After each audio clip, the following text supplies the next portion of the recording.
avec une fausse caméra. Juste comme décor. De temps en temps, la police passait bien doucement comme ça. C'est l'été, ils ont les carreaux ouverts. Et chez Azou, ça va, c'est calme, il ne se passe rien. Et puis la voiture de police continue à rouler. Tu te dis, tiens, on parle de nous. Tout à fait alternatif, mais toléré en fait finalement.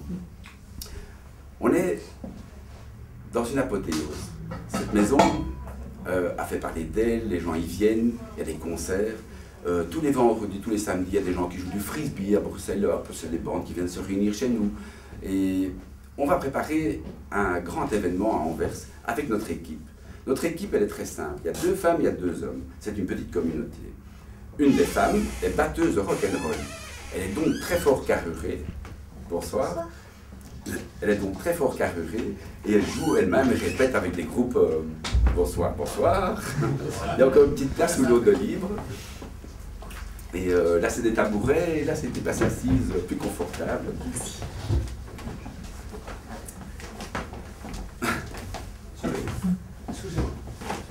Mais tout est bien vu, hein? Alors, j'ai un trou, c'est normal, il y a des mouvements. On prépare donc un événement à Anvers pour la fête d'anniversaire d'une femme assez bourgeoise, où on a renversé un décor gigantesque dans une immense propriété. Notre équipe, donc, on est 4 personnes, 2 femmes et 2 hommes, dont moi-même. Un des hommes, lui, il est bourré de tatouages, hyper musclé, et il est pour les 400 coups. Donc on a très peu de budget, lui, on leur va faire les courses, il va faire les courses, il n'a pas d'argent, il revient, il a beaucoup de courses. De temps en temps, à la sortie du GB ou quoi, il y a bien un responsable du GB qui sort, il dit hey, monsieur, vous êtes parti sans en payer, et alors tu vas mourir pour un sac de commission. Voyons la tête du personnage, bourré de piercings et tout, et de tatouages. En général, on ne vous a jamais réclamé le fruit de ses courses. Bonsoir, bonsoir. Il y a encore des petites places sur les tabourets, si vous voulez. Et nous avons donc cette amie qui est batteuse de rock et qui vient de Suisse, qui, elle, fait venir beaucoup de groupes de musique dans cette petite maison.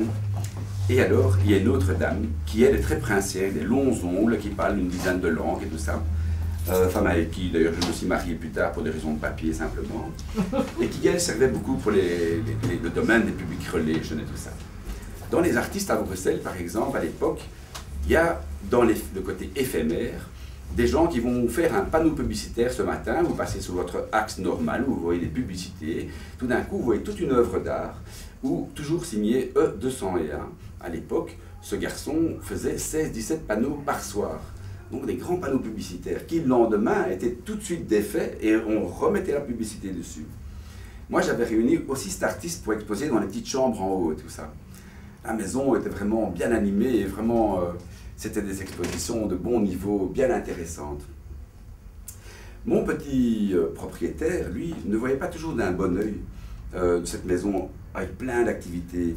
Et puis un jour, il est rentré dans l'exposition pour la visiter, il a vu ce coffre-fort et il a remarqué que ce coffre-fort avait été enlevé de sa propre maison, dans les caves de sa propre maison. D'où il nous demandait le contenu de ce coffre-fort qu'on avait jeté finalement, parce qu'il n'en valait pas la peine. Ça avait donné toute une polémique où il avait fortement envie qu'on quittait sa maison. Chose qui va se passer plus tard, puisqu'on préparait un grand événement, je me suis dit, bon, finalement, on va le quitter. Mais on va le quitter aussi en organisant la fin de cette maison, puisqu'on a fait toute une montée, on a fait une construction, on a mis tous ces changements de décor, ces installations extérieures de terrasse et tout ça, où lui a remarqué tout ça, il s'est dit, mais ils ont complètement foutu tout entièrement ma maison ne vaut plus rien, elle sera anti-locative après. Alors je l'ai mis dans le coup, je lui ai dit, écoute, on va faire un grand événement et c'est toi qui seras le catering de cet événement. Donc je lui ai commandé à manger pour plein de gens, comme ça c'était ma manière à moi de le mettre dans le coup, de pouvoir faire cet événement. Ce qui nous a permis de faire. Ce jour-là, quand on a fait notre événement, nous avons réglé nos problèmes avec lui, et toute notre équipe, on est parti alors à Anvers. Et à Anvers, on a monté un décor chez des gens hyper bourgeois, avec un terrain et une herbe comme un tapis plein, hyper entretenu, avec 2-3 lions qui se promènent en liberté, s'il vous plaît, dans une partie de la propriété. Où moi, je suis arrivé avec des camions en disant, bon là, vous déversez 70 tonnes de gravats. Et là, on vous mettait la voiture, la carcasse de voiture en équilibre sur les 7 tonnes de grappin. C'était un montage de décor prévu sur papier, mais aussi l'arrivée réelle en volume de toute ma construction de décor était très impressionnante pour ces gens. Alors ce sont des gens qui vont être, comme ça tout d'un coup, vivre avec une partie de mon équipe dans leur propre maison. Avec mon copain Jean-François, tatoué partout, piercing partout, qui était dans la piscine, avec de l'eau jusqu'à sa hanche, qui disait « J'ai jamais nagé, moi j'ai peur de l'eau, moi !» Et tu voyais ce type, il était prêt à bouger un building tellement il était fort, quoi. Et ça, c'était un décor qu'on a mis dans leur piscine avec tous des ballons remplis d'eau qui servaient en fait à faire une animation colorée de mouvements de couleurs. Il y avait des ballons rouges, des ballons blancs, etc. Et pendant le spectacle, on fait tout bouger avec une implosion, non pas une implosion, avec un feu d'artifice, mais humain. C'est-à-dire qu'au lieu de faire les feux d'artifice dans un jardin et de tout installer, de tout allumer, moi, tout mon concept de feu était parti sur une intervention dans le public avec un costume, tout coupé, avec des petits systèmes de chaussettes en fait, en réalité, pour tenir tous ces gros feux d'artifice qu'on a allumés sur ma personne, et je suis rentré dans le public avec tout en feu autour de moi, et les gros trucs partaient de moi.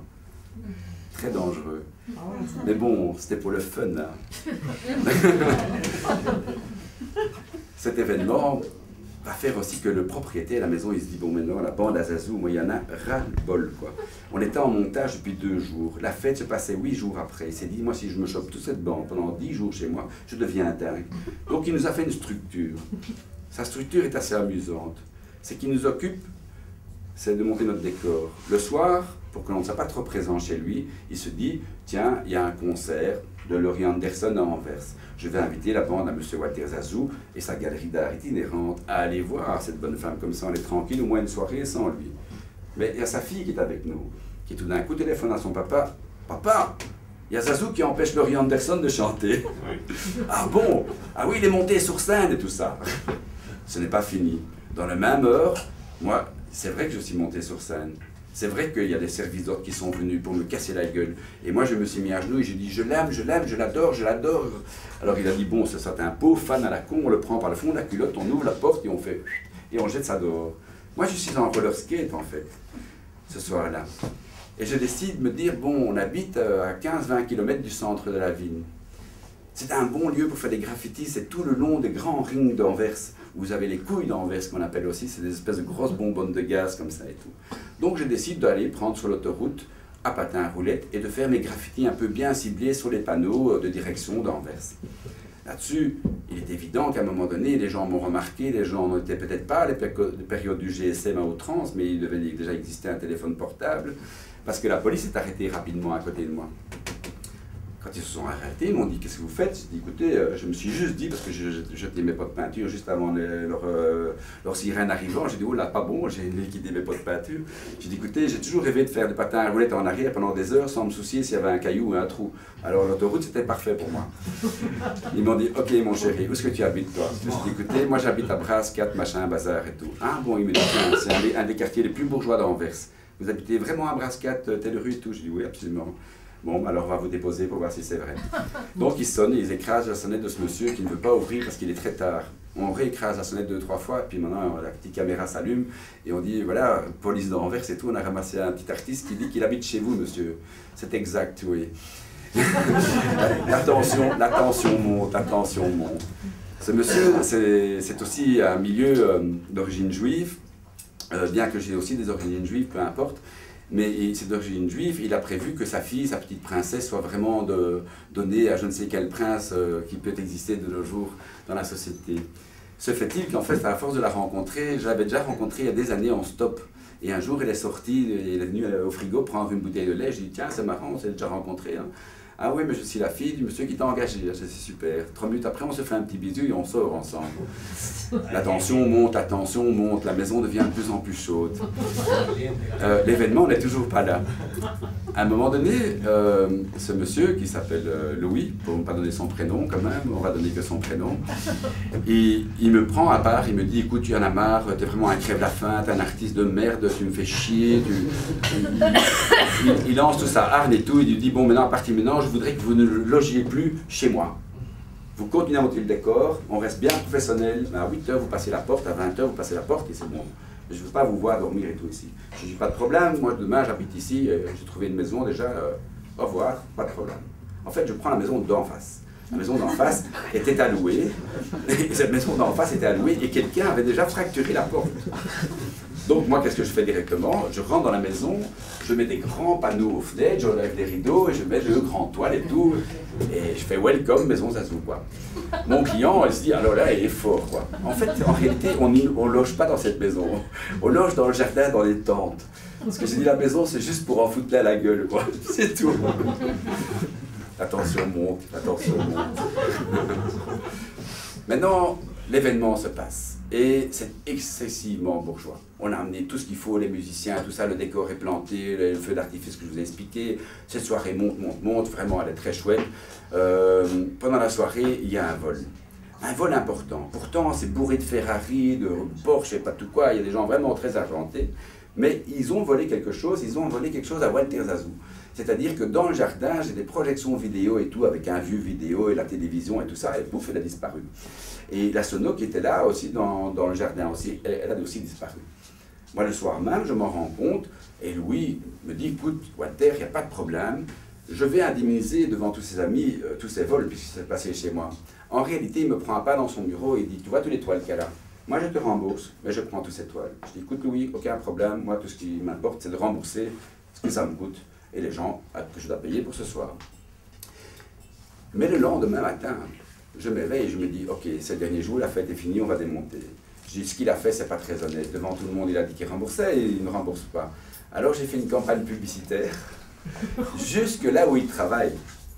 Donc tous les panneaux ont été mis avec son nom, et son nom ressemble très fort à ce qu'on dit en flamand, un stel. Un stel, ça peut être un voleur. Et j'ai mis donc une comparaison entre ces deux noms jusque là où il travaille. Sur toutes les routes qu'il y a moyen d'aller à son travail, je les ai faites comme ça. Et voilà, j'ai fini mon histoire.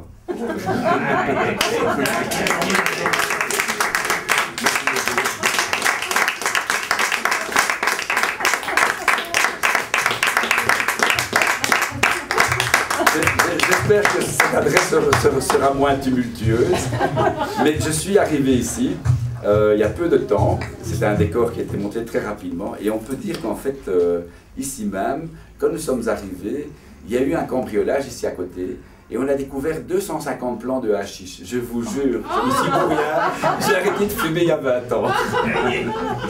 Voilà, c'est tout. Merci beaucoup.